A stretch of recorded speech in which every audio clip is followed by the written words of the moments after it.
जय हिंद दोस्तों, कैसे हैं आप सब। इस वीडियो में हम श्री अमरनाथ यात्रा के बारे में जानेंगे। हम जानेंगे कि पवित्र अमरनाथ यात्रा कब से शुरू होती है, यात्रा कैसे करना है, पवित्र अमरनाथ गुफा तक पहुंचने के क्या क्या रास्ते हैं, आपको यात्रा किस प्रकार करनी है, यात्रा के दौरान ठहरने से लेकर खाने पीने की क्या सुविधा है, आपको हेल्थ सर्टिफिकेट, यात्रा परमिट, RFID कार्ड कैसे बनवाना है। अगर आप भी अमरनाथ यात्रा जाने की प्लानिंग कर रहे हैं तो ये वीडियो आप जरूर देखिएगा ताकि अमरनाथ यात्रा को लेकर आपको सभी जानकारी मिल सके। इस वीडियो के अंत में हमने घोड़ा खच्चर, पालकी, हेलीकॉप्टर से यात्रा करने पर कितना खर्चा आएगा ये भी बताया है। हर एक छोटी बड़ी इन्फॉर्मेशन इस वीडियो में आपके लिए रहेगी। मैं ये दावा करता हूँ कि अगर आप इस वीडियो को देख लेते हैं तो आपको किसी और वीडियो को देखने की जरूरत नहीं होगी, क्योंकि इस वीडियो में हर एक छोटी बड़ी इन्फॉर्मेशन को एकदम डिटेल में एक्सप्लेन किया गया है, जिससे आपको अमरनाथ यात्रा करने के लिए हेल्प मिल सके और आपका कुल खर्चा भी कम आए। तो आइए अब डिटेल में जानते हैं कि पवित्र अमरनाथ गुफा की यात्रा कैसे करनी है। यह वीडियो पसंद आए तो इसे लाइक शेयर जरूर कर दीजिएगा और सब्सक्राइब करना बिल्कुल ना भूलें और कमेंट में हर हर महादेव लिखना ना भूलें ताकि महादेव का आशीर्वाद आप पर हमेशा बना रहे।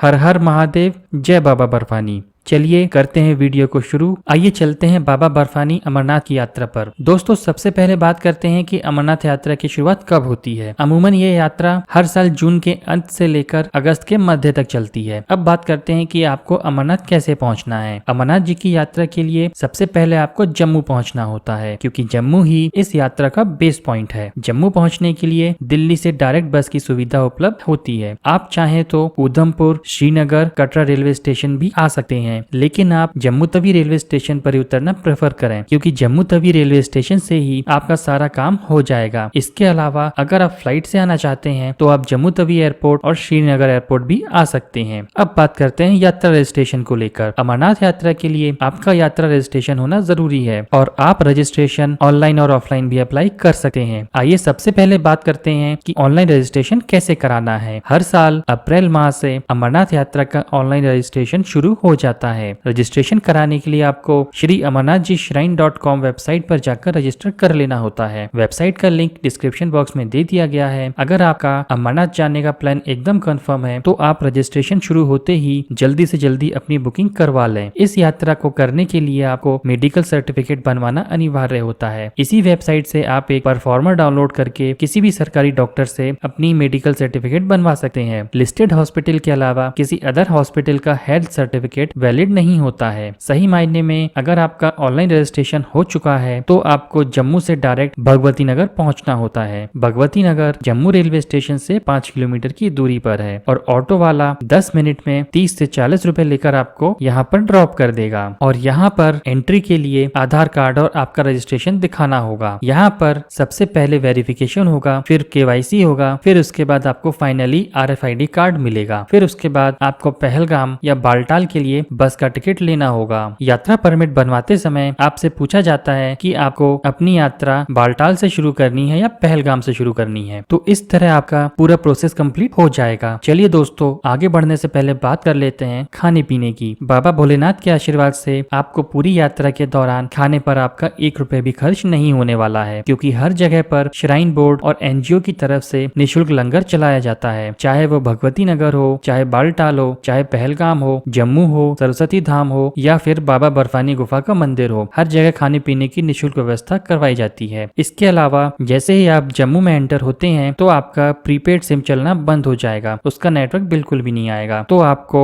जम्मू की एक सिम खरीदनी होती है। ये सिम आपको भगवती नगर यात्री कैंप के ही अंदर मिल जाएगी, जो कि 250 रुपए की होती है। यहाँ पर आपको एयरटेल और जियो की सिम ले सकते हैं। मेरा सुझाव रहेगा कि आप जियो की सिम ही खरीदें, क्योंकि जियो का टावर पूरी यात्रा के दौरान हर जगह आपको आसानी से मिल जाएगा। अब बात कर लेते हैं ऑफलाइन रजिस्ट्रेशन कैसे कराना है। तो आपको जम्मू रेलवे स्टेशन पर आना होगा। वहां से लगभग 100 मीटर की दूरी पर ही सरस्वती धाम और वैष्णवी धाम है। सरस्वती धाम में सुबह लगभग 6 बजे से लेकर दोपहर के 2 बजे तक आपको टोकन मिलेगा। फिर होगा आपका रजिस्ट्रेशन और रजिस्ट्रेशन के बाद RFID कार्ड मिलेगा। सरस्वती धाम, कालिका भवन, पंचायत भवन और भगवती नगर तीनों में ही रुकने और खाने पीने की व्यवस्था श्राइन बोर्ड की तरफ से दी जाती है। ऑफलाइन रजिस्ट्रेशन वालों के लिए यहीं पर हेल्थ सर्टिफिकेट के लिए चेकअप की भी सुविधा उपलब्ध होती है। अब आपका यहाँ से फाइनल काम हो चुका है, यानी कि आपका RFID कार्ड बन चुका है। वहाँ से अब आपको जाना होगा 5 किलोमीटर दूर भगवती नगर यात्री कैंप। यहाँ से आपकी पहलगाम और बालटाल के लिए बस चलती है। यहीं पर बस का टिकट मिलेगा। आप बस से पहलगाम या बालटाल पहुँच सकते हैं। इन दोनों मार्गों के लिए सुबह 3 बजे भगवती नगर से बस छूटती है। जम्मू से पहलगाम की दूरी 240 किलोमीटर है। बस से 7 से 8 घंटे लगेंगे और बालटाल की दूरी 360 किलोमीटर है, तो उसके लिए आपको लगभग 12 से 15 घंटे भी लग सकते हैं। अगर बस के किराए की बात की जाए तो जम्मू से पहलगाम तक की बस का टिकट लगभग 450 रुपए और बालटाल का टिकट 650 रुपए का होता है। चलिए वीडियो के अगले भाग में बात कर लेते हैं कि आपको बाबा बर्फानी की गुफा तक कैसे पहुंचना है। बाबा बर्फानी की गुफा तक पहुंचने के 2 रास्ते हैं, पहलगाम मार्ग और बालटाल मार्ग होकर। इन दोनों ही स्थानों से पवित्र यात्रा की शुरुआत होती है। अभी मैं आगे और स्पष्ट करूंगा कि कौन सा मार्ग उचित रहेगा, पहलगाम मार्ग या बालटाल वाला मार्ग। उसके बाद आप अपने ही हिसाब से निर्णय ले लीजिएगा कि आपको कौन से मार्ग से जाना है। चलिए मैं इसमें आपको दोनों में अंतर भी बता देता हूँ। सबसे पहले बात करते हैं पहलगाम मार्ग की। इस रास्ते से बाबा बर्फानी की गुफा के लिए आपको लगभग 32 किलोमीटर की पदयात्रा करनी होती है। गुफा तक पहुँचने में करीब 3 से 4 दिन लगते हैं। इस रास्ते की दूरी ज्यादा है पर इसमें चढ़ाई कम होती है। वहीं बालटाल वाले मार्ग की बात की जाए तो बालटाल वाला मार्ग 14 किलोमीटर का होता है। गुफा तक पहुंचने में इस मार्ग से 1 से 2 दिन लगते हैं, तो जाहिर सी बात है सभी श्रद्धालु 14 किलोमीटर वाले मार्ग से ही जाना पसंद करेंगे। लेकिन ऐसा नहीं है। बालटाल वाला मार्ग में आपको इतनी खड़ी चढ़ाई देखने को मिलेगी कि आप रुक रुक कर चलेंगे और आपकी सांस जल्दी जल्दी फूलेगी। लेकिन अगर आप पहलगाम मार्ग से जाते हैं तो उसमें इतनी चढ़ाई नहीं है। आपको 1 दिन एक्स्ट्रा लगेगा और आप नॉर्मल चढ़ाई करते हुए, आराम से रुकते हुए, खाते पीते हुए बाबा बर्फानी यानी कि अमरनाथ यात्रा कर सकते हैं। पहलगाम मार्ग अमरनाथ यात्रा का सबसे पुराना, चौड़ा और बढ़िया बना हुआ मार्ग है। अब सवाल ये आता है कि आप कौन से मार्ग से यात्रा करेंगे। दोस्तों हमारी राय में आपको अमरनाथ यात्रा की चढ़ाई पहलगाम मार्ग से करनी चाहिए और आप अपनी वापस की यात्रा बालटाल मार्ग से कर सकते हैं। ज्यादातर यात्री यही करते हैं और 1 दिन में वापस भी आ जाते हैं। अब बात करते हैं कि पहलगाम मार्ग से अमरनाथ गुफा तक कैसे पहुँचे। सबसे पहले आपको जाना होगा चंदनवाड़ी। चंदनवाड़ी पहलगाम से 16 किलोमीटर दूर है। मिनी बस या शेयरिंग टैक्सी के द्वारा आप 100 रुपए से 150 रुपए देकर 1 घंटे में चंदनवाड़ी जा सकते हैं। चंदनवाड़ी अमरनाथ यात्रा का बेस कैंप कहलाता है। यहाँ पर पहुंचकर आप भोजन और विश्राम करके अपनी आगे की यात्रा शुरू कर सकते हैं। यहाँ से 32 किलोमीटर की असली चढ़ाई शुरू होती है, जो कि 1 दिन में संभव नहीं है। आप इसको 2 दिन में कंप्लीट कर पाएंगे। इसके बाद यहाँ से आपको 12 किलोमीटर की यात्रा करके शेषनाग पहुँचना होता है। आप पिस्सू टॉप की कठिन चढ़ाई क्रॉस करते हुए शेषनाग पहुँचते हैं। शेषनाग में जब आप पहुँचेंगे, शेषनाग आपका पहला पड़ाव होगा। शेषनाग में आपको रुकने के लिए टेंट और खाने पीने की अच्छी व्यवस्था मिल जाएगी। इसके बाद अगले दिन सुबह के समय पंचतरणी के लिए प्रस्थान करना होता है। शेषनाग से पंचतरणी तक की दूरी 14 किलोमीटर की है। जैसे जैसे आप आगे बढ़ते जाएंगे, चढ़ाई और भी ज्यादा कठिन होती जाएगी। यहाँ पर ऑक्सीजन की भी कमी होती है, इस कारण से आपकी सांस भी फूल सकती है। पंचतरणी पहुँचने में आपको लगभग 8 से 9 घंटे लग जाएंगे और आप शाम तक पहुँच जाएंगे। पंचतरणी आपका दूसरा पड़ाव होगा। यहाँ से बाबा अमरनाथ की पवित्र गुफा मात्र 6 किलोमीटर की दूरी पर है। पंचतरणी का नाम यहाँ पर बहने वाली 5 नदियों के नाम के कारण पड़ा है। दोस्तों यहाँ पर आपको रहने खाने की पर्याप्त सुविधाएं मिल जाएंगी। अगले दिन सुबह सुबह आपको बची हुई 6 किलोमीटर की यात्रा करके बाबा की पवित्र गुफा में पहुँचना होगा। आप ये यात्रा आराम से 3 से 4 घंटे में कंप्लीट कर लेंगे। चलिए दोस्तों, बाबा भोले का नाम लेते हुए आप पहुँच गए बाबा अमरनाथ की गुफा में। यहाँ पर लाइन में लगकर अब आपको दर्शन करना है और अपनी मनोकामना मांगनी है। अगर आपका दर्शन सुबह के समय हो जाता है तो आप उसी दिन वापस आने के लिए उतरना शुरू कर सकते हैं। यहाँ से आप पहलगाम मार्ग से वापस आ सकते हैं या फिर बालटाल वाले मार्ग से भी वापस आ सकते हैं। दोस्तों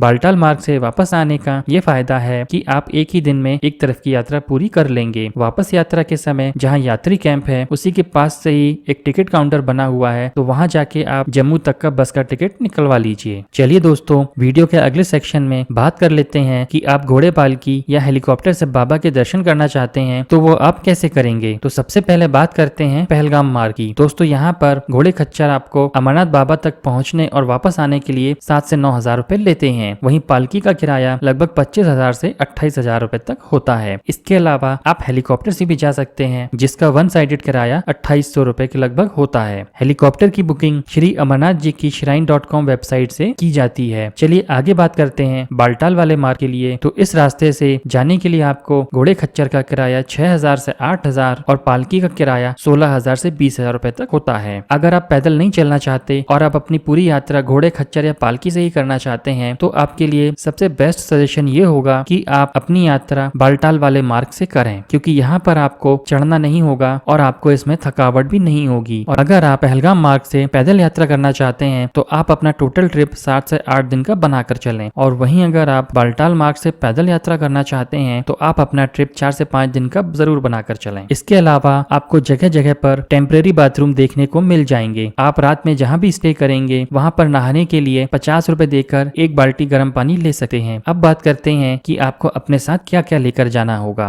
तो आपको अपने साथ एक वाटरप्रूफ बैग, एक अच्छी क्वालिटी वाली रेनकोट, एक छाता, वाटरप्रूफ शूज, वुलन क्लोथ्स जैसे कि गर्म jacket, gloves, monkey cap, woollen socks, waterproof trouser, power bank और एक एक्स्ट्रा मेमोरी कार्ड भी जरूर रखिएगा। इसके अलावा सर्दी जुकाम, सर दर्द की दवा, sunscreen lotion, cold cream, Vaseline, lip guard, एक छोटा torch, walking stick, water bottle, dry fruit, chocolate, Kapoor और थोड़ा बहुत कैश भी साथ लेकर जरूर चलें। चलिए दोस्तों, वीडियो के आखिर में बात कर लेते हैं कि अमरनाथ यात्रा में कुल खर्चा कितना होगा। तो आप मान के चलिए कि आपको बस का खर्चा ही लगेगा। बाबा की कृपा से यात्रा के वक्त आपको रहना और खाना निःशुल्क ही मिल जाता है। इसके अलावा आपको टेंट का भी थोड़ा बहुत खर्चा लग सकता है। अगर पैदल यात्रा की बात करें तो ये यात्रा आपकी 2,000 से 3,000 रुपए प्रति व्यक्ति में आराम से पूरी हो जाएगी और आप बाबा अमरनाथ गुफा के दर्शन भी कर लेंगे। इसके अलावा हमने घोड़े, खच्चर, पालकी और हेलीकॉप्टर के किराए को वीडियो में पहले ही बता दिया है। इन सभी किरायों में आपके शहर से लेकर जम्मू तक पहुंचने का किराया शामिल नहीं है, तो वो आप अपने हिसाब से ऐड ऑन कर लीजिएगा। तो उस हिसाब से आपकी जो भी आइटनरी है वो आप डिसाइड कर लीजिएगा। तो ये था संपूर्ण वर्णन कि आपको अमरनाथ यात्रा कैसे पूरी करनी है। इसके अलावा अगर आपके मन में कोई सवाल या डाउट है तो आप कमेंट करके पूछ सकते हैं, मैं वहीं पर आपको आंसर कर दूंगा। इससे पहले कि आप किसी दूसरे वीडियो में खो जाएं, आप यात्रा जीवन चैनल को सब्सक्राइब कर लें और वीडियो अगर आपको इन्फॉर्मेटिव लगी हो तो आप लाइक और शेयर जरूर करें। आज के लिए बस इतना ही, फिर मिलेंगे आपसे एक नई यात्रा के साथ एक नए वीडियो में। जय हिंद, जय भारत, हर हर महादेव, जय बाबा बर्फानी।